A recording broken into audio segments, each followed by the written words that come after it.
À la priorité au direct, l'Elysée, Emmanuel Macron et Olaf Scholz pour leur dernière rencontre en tête-à-tête.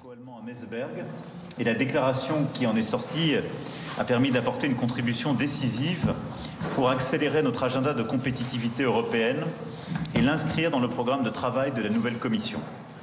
L'Allemagne et la France veulent en effet accélérer cet agenda que nous avons fixé pour l'Europe, de même que nous voulons accélérer et mener à bien nos projets de coopération franco-allemande, de la jeunesse à l'audiovisuel, de l'intelligence artificielle à l'industrie de défense. C'est la France qui accueillera cette année un nouveau Conseil des ministres franco-allemand qui nous permettra de poursuivre ce chemin. Après l'entrée en fonction de la nouvelle administration aux États-Unis, il appartient plus que jamais aux Européens et donc à nos deux pays de jouer tout leur rôle pour consolider une Europe unie, forte et souveraine. Une Europe attachée aux liens transatlantiques qui sache affirmer aussi ses intérêts propres et les défendre avec ses valeurs et ses instruments européens. La priorité des Européens doit aujourd'hui être plus encore pour notre Europe et en premier lieu pour notre compétitivité, notre prospérité, notre sécurité, pour renforcer aussi nos démocraties et préserver notre modèle économique et social. Les constats et les risques ont été établis, les rapports Letta, Draghi sont connus et je crois qu'ils viennent d'ailleurs consolider ce que nous avions ensemble agréé à Meseberg, comme je l'évoquais, et il nous faut maintenant agir. Et donc je crois pouvoir dire, et nous allons poursuivre les discussions dans un instant avec Olaf, mais que nous sommes extrêmement alignés pour mener un agenda de compétitivité très puissant. Simplification massive dans tous les secteurs qui sont concernés et nous défendons justement une simplification à l'échelle européenne la plus ambitieuse possible. Urgence aussi pour soutenir certains secteurs critiques, l'automobile, l'acier, la chimie. Urgence pour investir et réduire nos dépendances dans des secteurs clés, l'intelligence artificielle, le quantique, les biotech, l'énergie, l'espace, l'industrie de défense européenne, bien sûr. Urgence à utiliser tous les instruments européens pour assurer à nos entreprises comme à nos agriculteurs des conditions de concurrence loyales dans un environnement de plus en plus brutal et désinhibé. Urgence à soutenir l'investissement public et privé dans nos transitions climatiques et numériques, notamment pour que l'épargne européenne reste en Europe et trouve à s'y investir en avançant sur l'union des marchés de capitaux. À ce titre, je l'évoquais, l'intelligence artificielle est l'un des secteurs clés sur lesquels l'Europe doit être un continent de pointe. Et nous aurons ensemble l'occasion d'y travailler les 10 et 11 février lors du sommet pour l'action sur l'intelligence artificielle. Et je vous remercie, Monsieur le Chancelier, de nous y retrouver. La présidente de la Commission sera là aussi. Et je le rappelle, nous avons une feuille de route franco-allemande sur l'intelligence artificielle et nous voulons ensemble développer davantage de projets de recherche, de création d'entreprises et de croissance de nos entreprises. La défense des intérêts des Européens passe bien sûr par un investissement accru dans notre défense. Nous y reviendrons entre Européens le 3 février, lors de la retraite stratégique à Bruxelles. Et la valeur ajoutée de l'Union européenne, c'est de soutenir notre propre base industrielle et technologique de défense européenne. Par l'identification de domaines clés où nous avons besoin de capacités de défense communes qui nous manquent, et ouvrir ensuite les meilleures options de financement en Europe.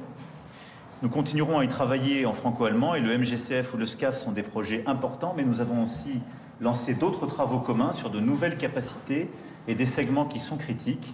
Et de l'armement au spatial, nous croyons l'un et l'autre qu'en effet, il faut que l'Europe, pas simplement dépense davantage pour la défense, mais qu'elle développe sa propre base industrielle, ses propres capacités, sa propre industrie. Enfin, défendre nos intérêts, c'est contribuer à la paix et à la stabilité dans notre voisinage. C'est continuer à soutenir l'Ukraine face à l'agression russe et poser les conditions d'une paix juste et durable. C'est construire la stabilité au Proche-Orient en accompagnant une transition politique pacifique et exigeante en Syrie, en aidant le Liban à se reconstruire, en soutenant la mise en œuvre de l'accord de cessez-le-feu obtenu entre Israël et le Hamas. C'est enfin parler de l'avenir et de la sécurité de notre continent à l'échelle de la plus grande Europe, comme nous l'avons fait il y a quelques semaines à la communauté politique européenne et comme nous le ferons en mai prochain en Albanie. Sur ces sujets, l'Allemagne et la France avancent main dans la main, convaincus au fond que dans les temps qui s'ouvrent, face aux défis, parfois aux inquiétudes qui naissent, le couple que nous formons est solide. Il l'a montré en traversant toutes les périodes, depuis ce 22 janvier, il y a 62 ans. Et nous avons la capacité ensemble, et en convainquant aussi nos partenaires, en poussant de nouveaux projets pour cette Europe, qu'en effet, la seule réponse aux temps dans lesquels nous entrons, c'est plus d'unité, plus d'ambition et d'audace, et plus d'indépendance des Européens. C'est cela qui nous anime, et c'est en ce sens que nous continuerons d'agir. Je suis très heureux, en tout cas, cher Olaf, monsieur le chancelier, que vous soyez à Paris aujourd'hui pour célébrer cette amitié et tant de projets qui nous attendent. Je vous remercie. Et Emmanuel Macron depuis l'Elysée accompagné du chancelier allemand pour ce qui est très probablement la dernière rencontre entre les deux hommes à l'occasion d'un sommet, parce qu'il y a des élections législatives en Allemagne au mois de février pour lesquelles Olaf Scholz n'est pas du tout favori. Loin s'en faut, Patrick Sauce, on a guetté, on a écouté attentivement les propos du président de la République parce que c'est sa première prise de parole depuis l'installation de Donald Trump à la Maison-Blanche. Oui, on attendra qu'au-delà du... je dirais qu'en langage diplomatique, on appelle ça de la pensée magique ou en anglais du wishful thinking. C'est-à-dire qu'on a un discours très volontariste on répète énormément d'éléments de langage en pensant ou en essayant de convaincre les auditeurs que ça va se passer comme ça. Grosso modo, que si l'Europe est unie, il n'y aura aucun problème face à Donald Trump. Le problème, c'est que la voix de l'Europe est... là aussi, on peut parler de polyphonie européenne ou polyphonie ou de cacophonie, c'est selon... Mais vous aurez une voix allemande, une voix française. Vous allez voir qu'elles ne sont pas si semblables que ça.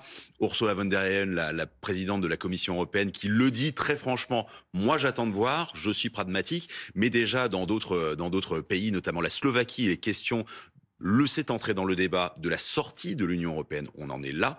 Je ne parle même pas de l'Italie. Et donc, cette idée d'unité, d'audace aussi à venir, elle est portée depuis très longtemps par Emmanuel Macron. Ça, ce n'est pas le problème. Le vrai problème, c'est qu'il n'est pas entendu. Il n'était pas entendu lorsque les premières crises sont arrivées. Et alors que les agendas, vous parliez des législatives du 23 février en Allemagne, les agendas nationaux tentent à éloigner totalement les dirigeants. Pourquoi ? Parce que la priorité, c'est leur situation intérieure. À l'instant T, on a vraiment du mal à comprendre comment l'Union pourrait être unie, si vous pouvez me permettre. Il y a une réalité politique en Europe, il y a une situation, une compétition économique qui se mène avec les États-Unis, on l'a compris. Les oreilles européennes ont sifflé cette nuit parce que Donald Trump a été clair, il ne va pas leur faire de cadeaux aux Européens. Non mais... ça, c'est pareil, il le savait. Il suffit d'écouter d'ailleurs les grands décideurs, et les grands entrepreneurs qui sont réunis en Suisse, pas dans l'Union européenne, mais pas loin, à Davos, au Forum économique mondial. Il y a eu un sondage qui a été réalisé auprès de ces décideurs qui sont, sinon confiants, ou en tout cas, on comprend qu'ils n'ont pas peur. Pourquoi ? Parce qu'ils ont anticipé.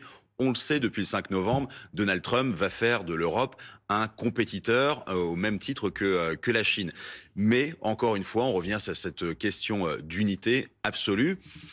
Il y a des forces en Union européenne. On le rappelle, il y a un déficit commercial américain vis-à-vis de l'Europe. Le problème, c'est qu'on est entré dans l'ère de la personne, ou plutôt l'homme, qui crie le plus fort, qui fait sa tactique de stupeur et d'effroi. Ça fonctionne pour l'instant, il y a une espèce de sidération, mais dans les entreprises, on a déjà anticipé tout ça. Le seul problème, c'est que nous n'avons pas les mêmes agendas, encore une fois. Nous, les voitures, c'est pas ce qui va partir forcément aux États-Unis. Les Allemands, c'est le cas, sur fond de dépendance absolue à l'export vers les Américains, à l'import en termes de gaz notamment, des Russes. Ça fait un petit peu beaucoup pour rester stable. Alors, puisqu'on parle des voitures allemandes, on va parler du moteur de l'Europe, le fameux couple franco-allemand, Charles Sapin. On a ces deux dirigeants qui sont côte à côte, qui ont un point commun. D'abord, c'est qu'ils sont politiquement affaiblis sur la scène intérieure. C'est vrai. Et par ailleurs, ce sont deux hommes qui se sont... Enfin, ça n'a jamais très bien fonctionné entre les deux. Non, l'un et l'autre, les entourages, que ce soit du chancelier ou du président de la République, disent que l'un et l'autre ont des relations assez froides. L'un trouve l'autre assez antipathique. Et c'est vrai que ce moteur franco-allemand a été mis à rude épreuve. Il y en a qui trouvent que l'autre parle trop, l'autre pas assez. Oui, exactement. Et puis il y a des différences stratégiques en fait. Et c'est ce que vous avez très bien rappelé, Patrick Sauce. Mais en fait. Face à cette guerre en Ukraine, très rapidement, de prime abord, c'est vrai qu'il y avait ce moteur franco allemand qui était à la manœuvre et très vite a été remplacé par les États-Unis. Et là, finalement, les deux présidents ont pris un choix tout à fait différent, avec Emmanuel Macron qui a essayé de pousser cet agenda d'autonomie stratégique européen et les Allemands derrière Olaf Scholz qui a découvert toute sa dépendance en fait au parapluie américain et qui a d'ailleurs, ce qui a été très mal pris à Paris, a acheté notamment des F-35, vous savez, les avions de combat américains, plutôt qu'acheter européens, acheter français. Du coup, dans l'entourage de chefs de l'État, on ne se cache pas d'attendre avec une impatience ces nouvelles élections législatives en Allemagne. C'est le 23 février prochain et on prend déjà, alors on ne veut pas anticiper, mais on accueille avec un sourire une possible victoire. Les Allemands n'ont pas encore voté, mais de Friedrich Merz, qui est aujourd'hui, dans les sondages en tout cas, le favori, qui est le candidat chrétien-démocrate. Il y a effectivement la compétition économique, il y a les enjeux de sécurité. Vous évoquez la guerre en Ukraine. Il en a parlé, le chef de l'État, Patrick Sauss. Il insistait sur la nécessité pour l'Europe de préserver sa compétitivité, sa prospérité et sa sécurité. Il parle d'indépendance. Évidemment, par rapport à la première accession de Donald Trump à la Maison-Blanche, il y a une chose qui a tout changé. C'est le 24 février 2022. Et l'entrée en Ukraine de la Russie. Et là aussi, il y a un exemple vraiment frappant des différences de mentalité, mais aussi d'histoire. Souvenez-vous, il y a encore quelques semaines, je venais sur ce plateau expliquer pourquoi l'Allemagne faisait le tour de ses bunkers et de ses abris anti-atomiques. Et on m'avait demandé, mais... tu peux te renseigner quand même sur ce qu'on fait nous en France. En France, on m'a dit, il y a un seul bouclier, personne ne le voit, mais c'est l'arme nucléaire. Et ça change énormément de choses. Une Allemagne qui a vécu avec la peur de l'arme nucléaire, notamment dans l'Est de l'Allemagne, où on avait vraiment cette mentalité soviétique et du bloc de l'Est. Et puis derrière, évidemment, avec le poids de l'histoire et la responsabilité vis-à-vis de tous les crimes de guerre et contre l'humanité nazie, il était hors de question de se lancer dans une course à l'arme nucléaire chez les Allemands. Donc eux, ils ont ça. Donc résultat, ils n'ont pas développé une économie, une industrie militaire, la base industrielle de défense dont parlait Emmanuel Macron. Nous, certes, on a eu un certain mal à exporter nos matériels, ça finit par se faire avec les Rafales, mais on vole, on tire, on bombarde français. Ça change les choses par rapport aux Allemands qui ont leur charme et qui traînent des pieds, par exemple, avec l'avion du futur et qui restent encore, évidemment, avec des catalogues américains lorsqu'ils veulent faire leurs courses pour leur industrie militaire. Patrick Sauss, Charles Sapin, l'Europe doit se défendre avec ses valeurs et ses instruments. Voilà pour les déclarations d'Emmanuel Macron il y a quelques instants.